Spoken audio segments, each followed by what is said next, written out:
Don't see ordinary lives of disabled folks being displayed. You don't see day-to-day struggles.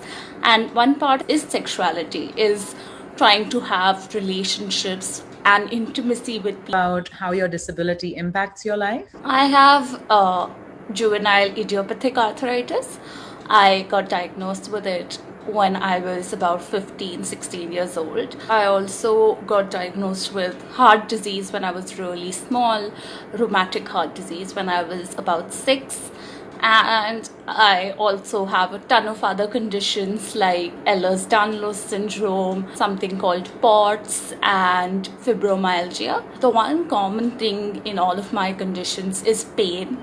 So most of the time I have a lot of joint and muscle pain and fatigue and stiffness, which makes it difficult for me to carry out tasks which require mobility. I'm not able to move as much as I would like to. There's also a lot of therapy that I have to do for my joints, a lot of physiotherapy which takes up a lot of time in my day, which I don't really like. There are also a lot of medications I take which make me sort of sleepy and have a lot of side effects as well.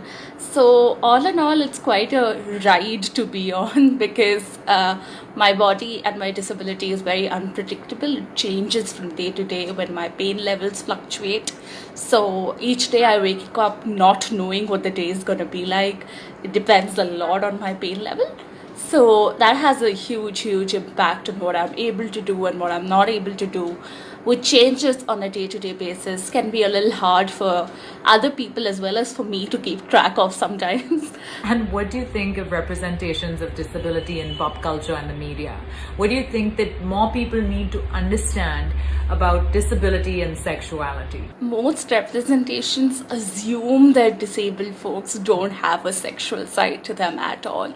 So we're seen as people who are barely getting by anyway. So why should we be thinking about sex or intimacy for that matter? But that's not true. Most of us have good, active sexual lives that no one speaks about. And so I think representation does need to change. We need to talk a lot more about our everyday struggles, which can be something as simple as, what do I do when I'm really in the mood for intimacy but my body doesn't cooperate? Are there ways for me to engage in intimacy that are not hard on my body, that are comparatively less pain causing in nature? So just talking about these, starting conversations around these can be really important and can actually improve the quality of life of disabled folks, because just like everyone else, we have sexual desires which need fulfillment. There's mostly a lot of pity associated with disabled folks. You look at them with sadness and pity rather than looking at them and seeing good whole human beings, which is who we are. But that sadness and pity tends to translate into conversations about sex as well, because sex is viewed as a burden. Sometimes generally in society, you see a lot of people being applauded for, let's say, marrying a disabled person. You see people being praised for putting up with being in a relationship with a disabled person. This is a really harmful perception. We don't need anyone else to be with us out of pity.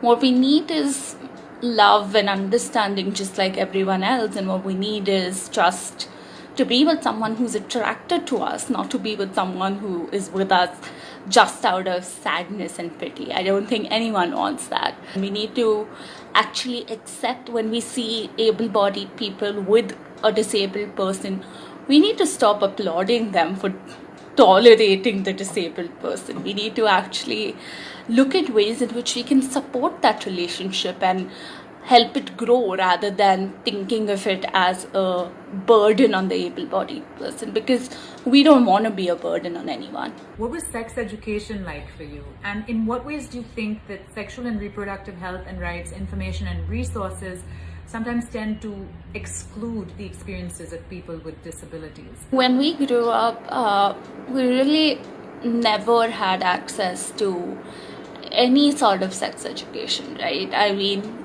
anyway, in the Indian context, sex education is sparse, and when it comes to sex education for disabled folks, it's all the more sparse. You don't find experiences of how do I have sex if I have extreme pain in my joints. You don't find those experiences. There is a lot of talk about pleasure, and there's a lot of talk about consent, which is definitely the most important part of sex, but there's not a lot of talk about comfort and how that can be an important part as well, because while sex might still be pleasurable for a disabled person, you don't want them to feel pain later on, or you don't want them to feel pain during the process, right?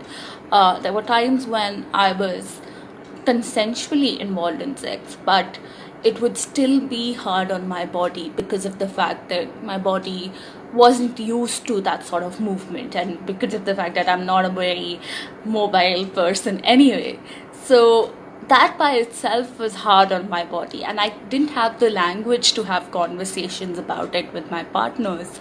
So I would suffer silently because I felt like that's what I had to do. I felt like even though it was a pleasurable experience for me, it could never be comfortable in and by itself. That's also how stories are told about sex, right? You have stories where generally women feel a little bit of discomfort during sex.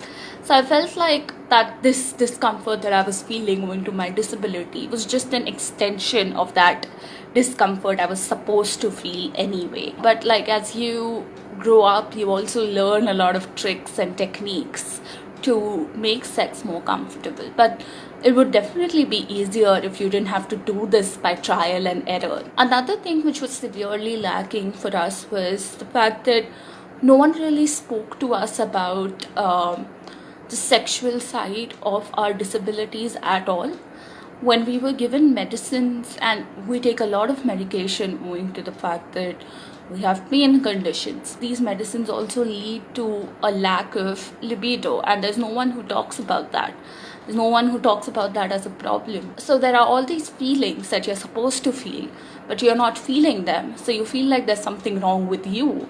But it's not really something wrong with you. It's just the medication that you're taking. It's a side effect of the medication, just like sleepiness might be a side effect of allergy medicine. It's just that. But that's something that doctors don't tell you in consultation rooms, even when you are adults, even when you need to know what's happening to your body. You need to know that this medicine might have this impact on you.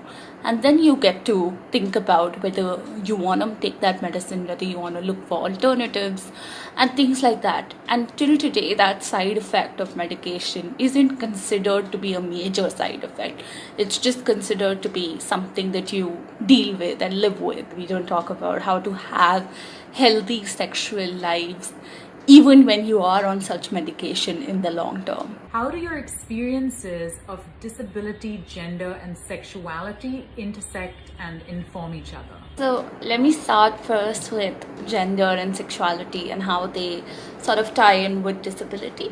Research has shown this, that women are less likely to report pain levels, or when they report pain levels, they are less likely to be believed about their pain levels. Women are generally snubbed off as being too, they're snubbed off as having it all in their head, or they're just told that you're just probably too emotional and that's causing all these problems for you. So for me, my disability and gender tied in very early on in my life, because each time I would complain about my pain, I was not believed. It was always thought of as, she's just doing this for attention. And that sort of translated into my life with my partners as well, because I was never very comfortable or open with talking about my pain, given the fact that I had been snubbed off so many times. And that happened in settings that were very intimate as well, because when I would bring up pain, it was thought of as an excuse. It wasn't thought of as, this place where you're expected to draw the line and stop because your partner is in pain. Rather, it was thought of as, oh, she's just making something up because she's not liking this or something. And that's a confusion that really plagued a lot of my partners, because they would feel that I was using pain to get out of something that I didn't want to do, when that wasn't true at all. I was using pain because I was in pain. It didn't have anything to do with the act or any intimacy. I was okay with it, but I was still in pain. And that was a completely different consideration, which people had a hard time accepting. And I think that's something to do with the fact that women are much less likely to be believed, especially in these settings. Would you like to talk a little bit more about what it's like navigating dating and relationships? As a disabled person, you don't have that sort of luxury to just go on a dating app and go on a date with someone to just figure it out. You don't have that sort of luxury, because going on a date means explaining to them that, hey, I can't go to a place which has stairs, or explaining to them that, hey, this is how I may walk a little slower in person. I cannot do these things in person if we meet. And having that conversation makes everything a lot more serious. It's no longer just the casual encounter you're having with someone. So that sort of access is really limited. And so there is no way of exploring yourself or exploring your body or trying things out with different people to figure yourself out, because you can't possibly just go and have these sort of encounters, which are really important in figuring your sexuality out. They were important for me, definitely, in figuring myself out. What sort of sex education resources exist for people with disabilities? While there was some guidance that I found for having sex with a man, there was absolutely none when it came to a woman. There was absolutely no information. And I was like, what am I even supposed to do in this situation, because of the fact that my fingers are prone to dislocation, I can't use my hands, I can't even bend. All of these mobility constraints are sort of limiting me. And what can I do for this person's pleasure? Practically nothing. Nothing's possible with my body. And there was no one to tell me that these are things that you can try. So that sort of magnified the whole problem. Even using something as simple as lube requires you to be able to open the lube tube up by using your hands and, pressing it. And all of those are movements, right? All of those are movements that so many of us take for granted.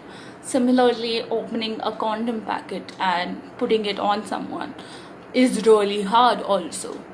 It's impossible when you have a mobility issue. It can seem like a really, really daunting task which takes a long amount of time. How many lube tubes have you seen which have instructions written in Braille? Probably none, because blind folks aren't expected to have sex, or they aren't expected to have sex which can be made pleasurable with this device. Probably, I don't know, that's an assumption which sort of plagues the entire industry. You don't have vibrators which are long enough to be used by people with mobility constraints. Usually vibrators are made small, which require you to really use your hands, like you have to twist your hand in order to use that, which is something that I wasn't able to do.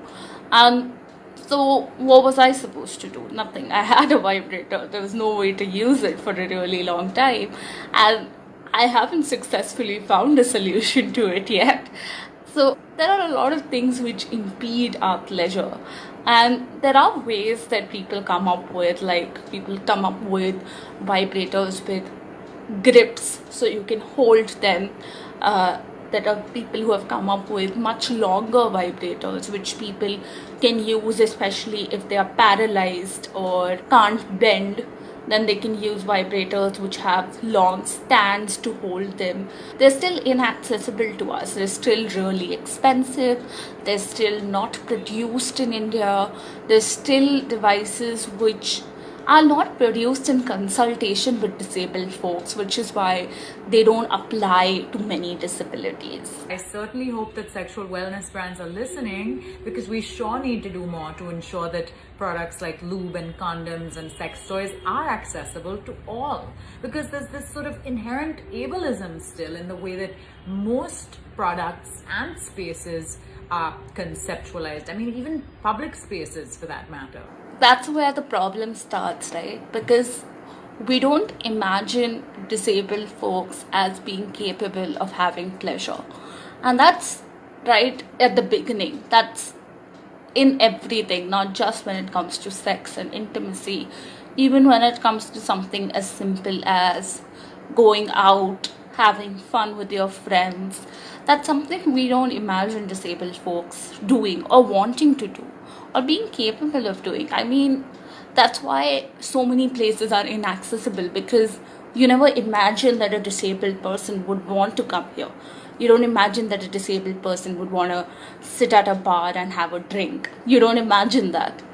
But if you start imagining that, if you start imagining that sort of life and that sort of future for disabled folks, that's when you can create accessibility. Because then whenever you're doing anything, you're imagining that a disabled person is also going to want to do this. So I should create accessibility for them. And that sort of imagination is something that's of course linked to portrayals, and how sometimes portrayals focus too much on struggles and not on the fact that disabled folks, like everyone else, have ups and downs. There are still desires that we have. There are still hopes and dreams and so many things we think about every day. We don't sit and think about our disability and feel sad about it every day. Of course, we have our moments when we do, but there are times when we want to just go out, just have fun, go on adventures, do things with people. And just imagining that and seeing that portrayed can lead to so much more accessibility. That's the first step, looking at disabled people as being people who are capable of wanting these things.